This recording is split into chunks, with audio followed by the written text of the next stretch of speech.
is strongly affecting a very critical area in the United States right now, because rescue work due to an accident is key.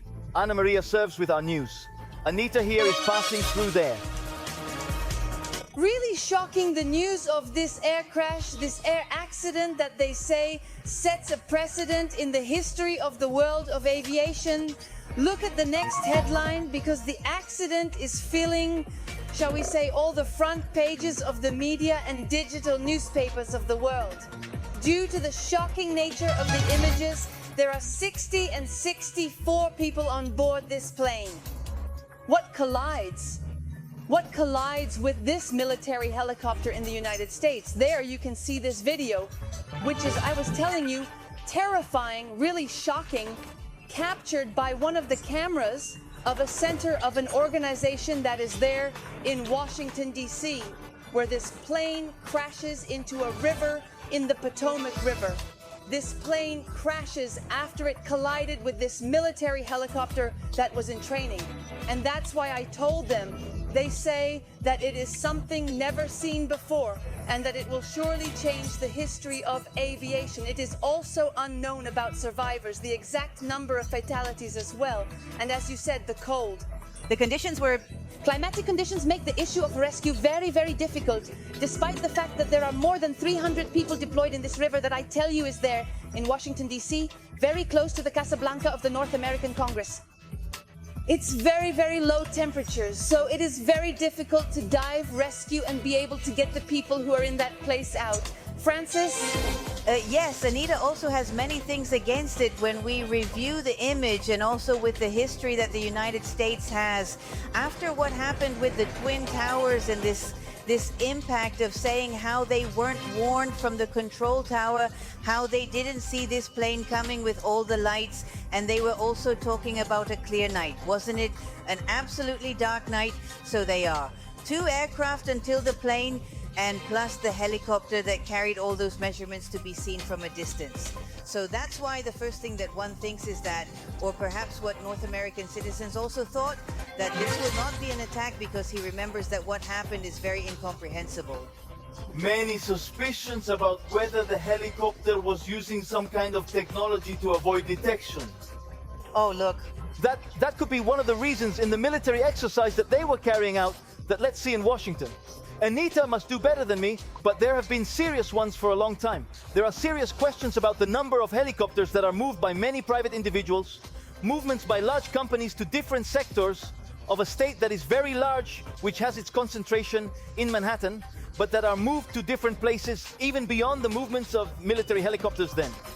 Many say that the main reason for this crash may be that the helicopter in its exercise was avoiding being detected.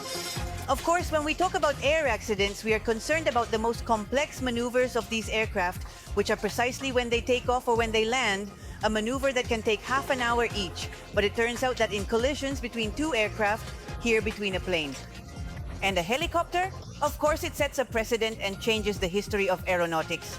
Let's talk to Julio Subercaso, the former pilot and aeronautical consultant, always helps us understand these types of accidents because the truth is that we, with our ignorance, find it difficult for Julio to understand. And I imagine that for you, even with your experience, it has not been easy. Good morning. Good morning, Priscilla. Indeed, a mid-air collision. Percent of 2 important aircraft like this. It's a very strange thing. Let's see. Here we have to understand the following. Washington, D.C. Washington, D.C. must be one of the most congested cities from an aeronautical point of view. The airspace is very congested and therefore also very controlled. I can't forget also the number of military facilities is next to Casablanca, next to the capital. The Pentagon is there minutes away. So this is full of restrictions and radars everywhere. This wasn't an accident, a track in the middle of the desert. This was in very, very controlled airspace. That's why it attracts a lot of attention here, because here it is, there are several. Several layers is not true. Several layers of safety that apparently failed and produced this tragic accident. Julio commented on it. Francesco commented that I probably don't know if that technology already exists. I imagine so, but that the helicopter, which is also a military helicopter that was also in training tests, may have activated some way of avoiding serving.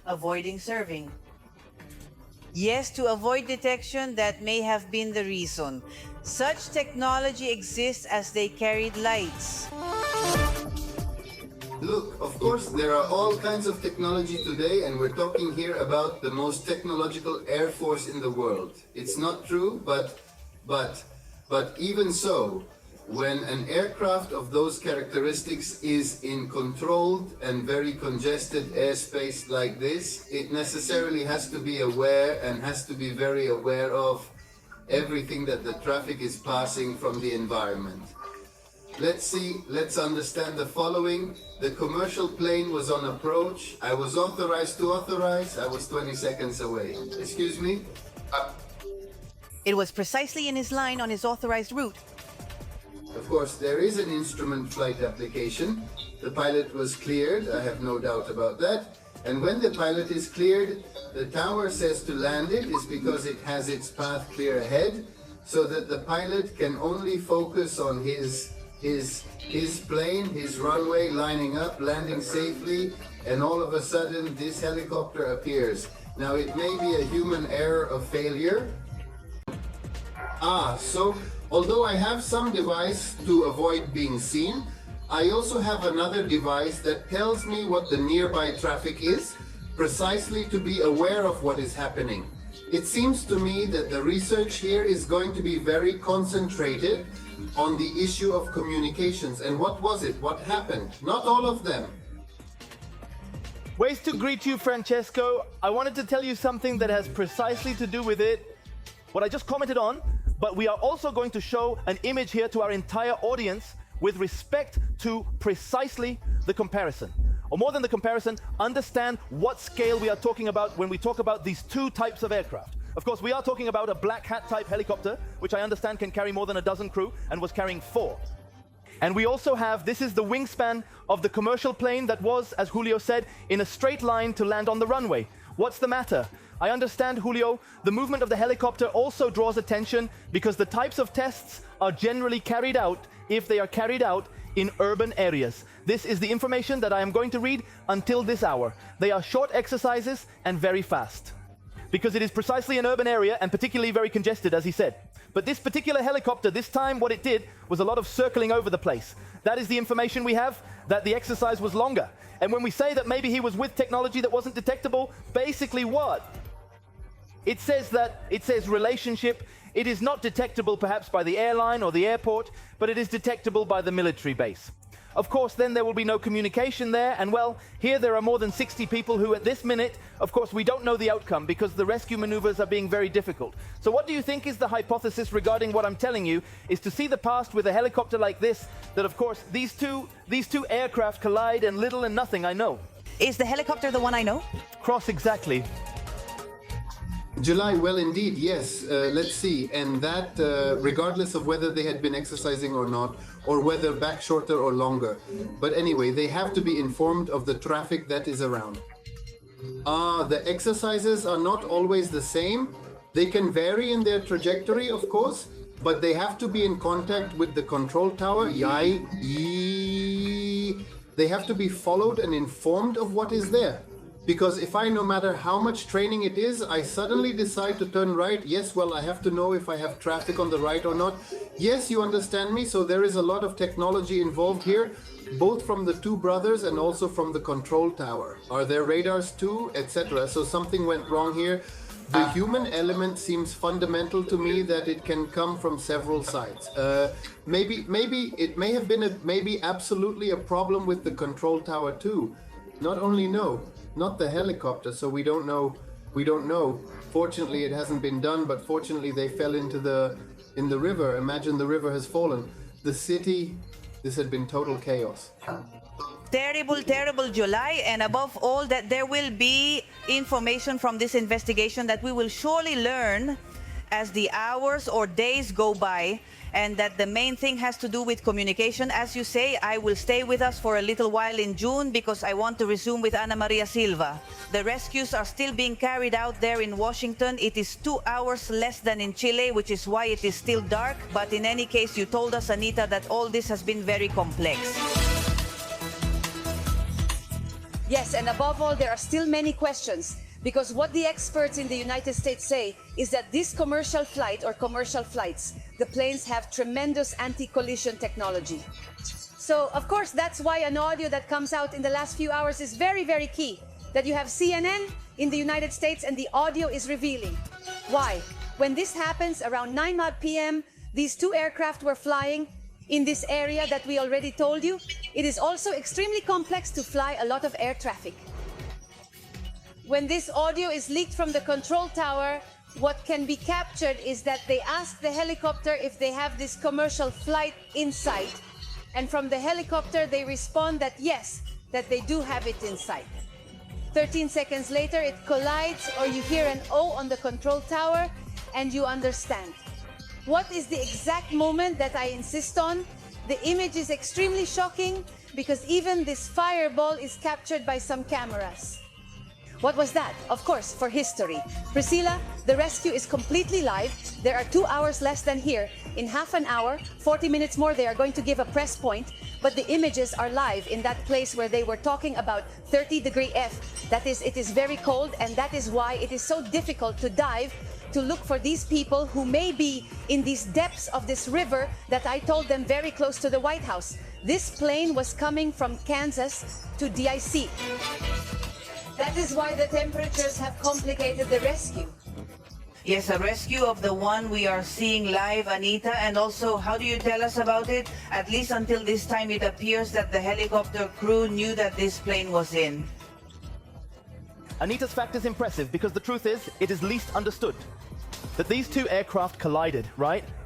The only thing I wanted to contribute is that in addition, since it is not yet completely daylight, when a rescue is generated in a river, for example, in the water, let's say, all the lights in the city distract the search because they can be wrong signals for the rescue teams. Everything reflected in the river is distracting. So particularly, if it's not done during the day, it becomes much more complicated. And I imagine, Michelle, that if further up the river it will be with some more frozen part, I have no idea. It could be worse. It remains quite challenging as the temperature is currently 10 below zero. So it's necessary to maintain the protocols. Such a temperature is extremely complex. Let's think we were just talking. This cold snap isn't true. It is a temperature that has also been maintained for many days. The maximum temperature that has been experienced these days there is 50. About zero, yeah. So we were talking about a very, very low temperature range, and unfortunately, from what is known, I don't know, these have already been rescued at least. 19. Sure, I got it.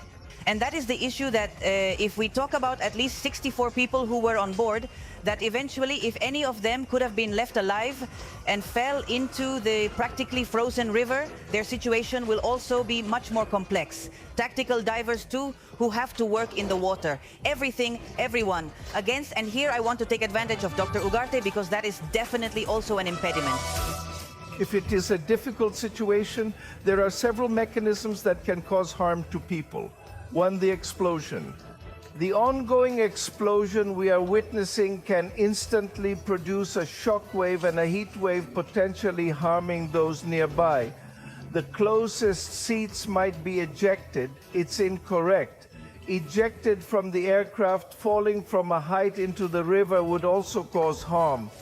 It's mentioned that falling into water is less severe, but be cautious about the water's surface. Depending on the height, it can act with surface tension, which is like hitting cement. And after that, immersion under cold water, clothes wet with water lose their insulation capacity, and the possibility of staying active and being able to swim decreases can occur. A white death that is called suffocation by immersion. There are two types, submersion asphyxiation and immersion asphyxiation. One, just the blow of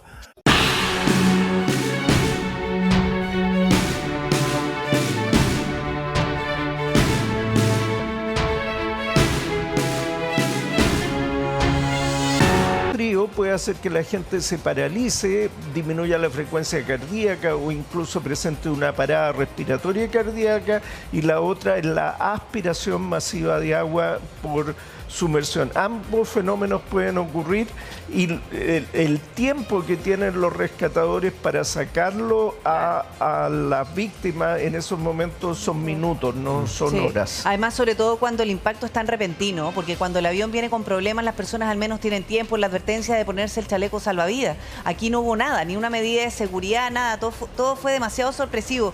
Julio, te quiero hacer una pregunta, porque en algún minuto también lo planteábamos y yo me imagino que también es parte de la investigación. Sobre todo cuando Ana María nos dice que al menos ya hay certeza que hubo comunicación con la tripulación del helicóptero y ellos sabían que este avión también estaba en el área.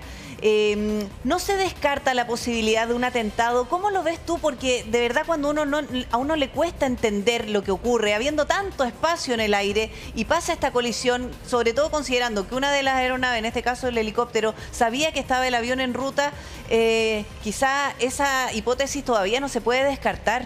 ¿Cómo lo ves? A ver, cuando se hace una investigación, y sobre todo del calibre que va a tener esta, por la importancia, estamos hablando de Washington, no me cabe duda que no se va a descartar ninguna hipótesis. ¿Ah? A lo mejor tú me dices el atentado, bueno, claro, o sea, puede ser. En este minuto no me parece dentro de las más posibles, pero no se puede descartar a priori ninguna hipótesis. De eso se trata la investigación. La investigación tiene que salir de la caja y abrir a todas las posibilidades e ir descartando en base a la evidencia. ¿No es verdad? Ahora, esto que haya existido esta comunicación antes es más complicado porque había conciencia ya entre ambas tripulaciones, ¿cierto? de que había un tráfico cercano. ¿Por qué se produce la colisión? A esta altura no hay que descartar nada. No, es que no hay Julio, que descartar nada. Habiendo existido esa comunicación, claro, como tú dices, se hace muy extraño, particularmente para el helicóptero, porque entendamos que lo que dice Anita es que la torre le dice al helicóptero: ¿usted sabe que viene un avión? Pues sí, lo tenemos claro, 13 segundos antes. Es muy curioso. Y cuando nos preguntamos por un atentado, claro, uno se imagina siempre como una suerte de secuestro de la aeronave o del helicóptero. No, puede ser otra cosa, puede ser incluso una interrupción tecnológica, ¿no? Y quizás para demostrar algo en una ciudad como esa, claro, es una señal. Por eso no se descarta, imagino yo. No, mira, aquí van a haber todo tipo de teorías conspirativas. Y eso puede ser. Pero hay un fenómeno que el doctor estaba hablando recién, y yo como piloto que me ha tocado experimentarlo, que es el hecho de cuando tú estás volando de noche y en una ciudad tienes muchas luces. Entonces, puede ser que a lo mejor el piloto del helicóptero tenía en algún minuto, en algún instante, tuvo las luces del avión, porque no podía ver el avión, él ve luces solamente. Claro. ¿No es cierto? De noche es solamente una luz que se está moviendo y dice, ya, te lo tengo a la vista. Pero en un par de segundos tú lo pierdes porque hay muchas luces, hay muchos distractores, ¿no es cierto? Reflejos en el agua, etcétera, que te están jugando en contra. Ahora, dicho eso, el helicóptero necesariamente, y sobre todo en una zona tan congestionada, tiene que haber tenido en funcionamiento este aparatito que te digo yo, que es un radar pequeño que te detecta el tráfico que está cerca. Entonces, porque la vista falla, y la velocidad, todo esto ocurre en materia de segundos, todo esto es muy rápido. Uno aquí en el escritorio puede pensarlo en frío, pero cuando tú estás en la cabina de un avión, aquí fueron un par de segundos, y de la nada pasa a una catástrofe absoluta. Entonces, ¿por qué no funcionó ese detector que tiene el helicóptero para visualizar, para detectar que está muy cerca de otro tráfico? Para eso está ese dispositivo, para eso existe justamente. Entonces, yo creo que ese va a ser un elemento central de la investigación. La teoría conspirativa, sí, no se puede descartar ninguna hipótesis, pero hay que ir primero a lo más básico. Sí, claro. Y hay otra cosa que además plantea el doctor Ugarte, que en la caída, por ejemplo, de estas aeronaves en el agua, muchas veces incluso puede ser similar al cemento, porque el impacto es muy grande igual. Absolutamente. Dentro de mi experiencia de piloto, yo fui muchos años piloto de hidroavión, imagínate. así que conozco lo que significa aterrizar a gran velocidad en el agua, amarizar en realidad. Así que eso es verdad. El agua allá a una cierta velocidad uno da bote arriba, o sea, es realmente un impacto muy fuerte y eso te desintegra el avión. Mira, Totalmente. vamos a revisar un titular, Julio, porque hay más información que tiene que ver precisamente con esto. Y dice, Rusia confirma que avión siniestrado en Washington trasladaba a patinadores rusos. Sí. Ana María Silva, ¿tú no puedes ampliar esta información? Sí, desde el Kremlin se pronunciaron casi de inmediato también respecto a esta tragedia aérea. ¿Por qué? Porque en el avión comercial, en el avión de American Airlines, que venía desde Kansas hasta DC, en ese avión iban 60 pasajeros, 4 tripulantes, y entre ellos habían muchos patinadores que venían de una competencia que se desarrolló del 20 al 26 de enero en Kansas. Y habían al menos 3 ciudadanos rusos. Por ejemplo, un matrimonio también que se dedicó en algún momento al patinaje y su hijo que estaba en esta competencia.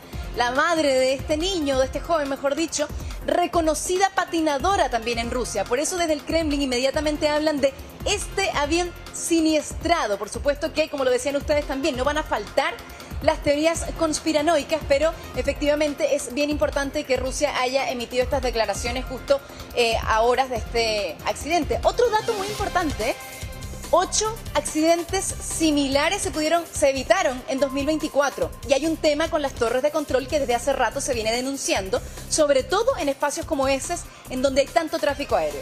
Sí, de hecho lo decíamos antes, Anita, esto de que hace mucho rato, particularmente en Washington y también en Nueva York, se está cuestionando la cantidad de helicópteros que se utilizan muchas veces para viajes, a ver, digamos, para una reunión de 5 minutos entre un empresario y otro. O sea, eso está ocurriendo generalmente a gran escala en ciudades tan importantes como esta a nivel comercial. Pero en este caso estamos hablando de un helicóptero militar. Eso es lo que llama poderosamente la atención. Y claro, como tú dices, en este avión, entiendo yo, corrígeme tú, habían patinadores rusos, pero también patinadores, digamos, estadounidenses, muchos jóvenes, porque era una competencia, entiendo yo, amateur, todavía juvenil, la de Kansas, y estaba trasladando justamente mucha gente hacia este otro sector. Entiendo yo, no sé si estoy en lo correcto, pero habían patinadores de ambas nacionalidades. De ambas nacionalidades el cuerpo no era pequeño y de hecho hay una imagen que es desgarradora que publica uno de los patinadores norteamericanos con ascendencia asiática, que él dice: típica foto desde la ventana del avión en donde se ve el ala, y ahí habla del trayecto que iban a hacer desde Kansas hasta este aeropuerto que es el Ronald Reagan en Washington, D.C. Y es muy desgarradora la imagen. Por supuesto que también desde la agrupación de patinaje de Estados Unidos se refirieron al tema y dijeron que tenían el corazón destrozado porque más de 30 cuerpos han sido sacados hasta este minuto del río Potomac. Mira, Julio, aquí Sí, tengo una información sobre un audio que revela precisamente los últimos momentos antes del accidente aéreo, porque hay una grabación que captó esa comunicación. Tú dices que las comunicaciones van a ser muy importantes en esta investigación, y la comunicación es entre la tripulación del helicóptero militar y la torre de control antes de la colisión con el avión. Y dice que en ese minuto es cuando se escucha en el audio que se le advierte a la tripulación del helicóptero: PAD 25, tiene un CRJ a la vista, PAD 25, pase por detrás del CRJ. Eso fue a las 20:47 y segundos después, otra aeronave interrumpe la comunicación con una pregunta inquietante: Torre, ¿vio eso? Y haciendo referencia a la colisión. Bueno, en el instante del impacto, también dice, la torre de control activa el protocolo de emergencia con una alerta desesperada. Y ahí empieza a escucharse el choque, choque. Esta es una alerta 3. Yo me imagino que eso es súper importante porque, claro, sabíamos que la tripulación del helicóptero estaba en comunicación con la torre de control, pero pasan muy pocos segundos cuando se le advierte y se le da la instrucción de pasar por atrás del avión, pero resulta que pasan solo unos pocos segundos cuando colisionan. Bueno, exacto, es lo que dije antes. Todo esto ocurrió en segundos.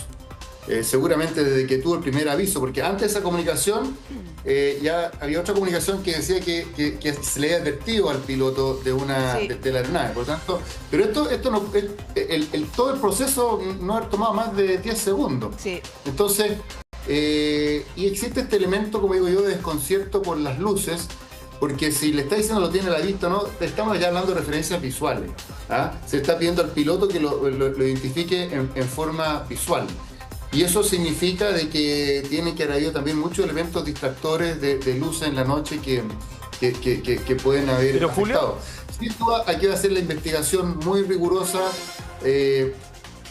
Yo me temo, al tratarse de un helicóptero militar, sobre todo un Black Hawk, no sé, me parece que no tienen caja negra. En general los vuelos aviones militares no tienen caja negra, pero tratándose de estar en Washington y todo lo que ya sabemos, debe haber algún tipo de registro. Julio, lo que pasa es que lo primero que uno piensa es, sí, pero ¿cómo los entrenamientos se realizan donde hay tantas aeronaves, donde hay además tanto tráfico aéreo? Pero precisamente lo que han aclarado es que este tipo de entrenamiento se realiza en esa zona para que los pilotos se vayan familiarizando con todas esas actividades. Y la defensa de una ciudad súper importante. Sí, Julio, te queremos agradecer.